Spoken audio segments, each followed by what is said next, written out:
Миний хувьд ахнараа би таануусын баасыг цэвэрлсэн шүү гэж би одоо өнөөдөр хэлмээр байна. Хөгжлийн банкыг аваачаад та нар бодоо олгоо явуулсан. Энэ зээлийг чинь би төлүүлсэн манай засгийн газар.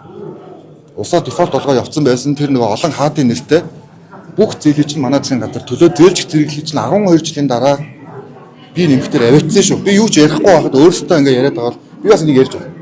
За сааган бэлэг гэдэг хүн Дубан гэрээ одоо усын хурлаар оруулахгүйгээр баталчаад. За тэр нь болоод ус төржөөд гаццсан 15 банкнаас зээл авцсан. Зээлийнх нь хүүнүүд бодогдсон байхад өөрөө ерхээ сайд өгөөд баахан татврын байцаагч нэг шоронд оруулж өөрөө зүхтаацсан. Юу ч яриаг 10 жил. Тухайн үед зөв байсан бол өөрөө тайлбарлаж авах байсан. Тэнгүүд 10 жилийн дараа гарч ирсэн юм уу те 2.3 тэрбум доллар тэгэлсэн зүгээр бичлэлт байлаа. Тэгвэл тэр хүн өөр юу хийсэн? Би одоо бас энийг хэлж ойлгож гарч ирсэн би бас хандсан байна. Хэрвээ энэ бичлэлт бол тэгэлж болж буцаага зэрэгж тэгээ сайхан бэлгээр төлөөл. Сайхан бэлэг төлөх ёстой шүү дээ чинь. Ийм хариуцлагагүй асуудал гарсан бол баяр цогтоор төлөөл.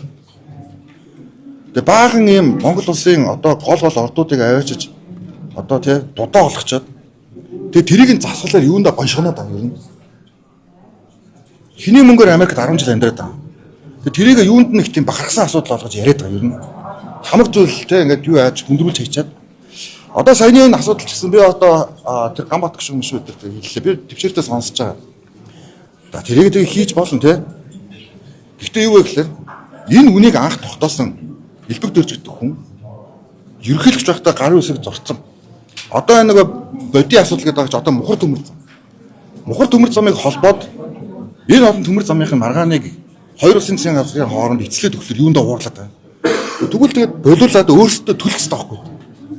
Тэгэхээр одоо энэ хаана бас нэг юм сахилах хариуцлага дэг журам гэдэг зүйлийг бас ингээд юу ярих ёстой шүү.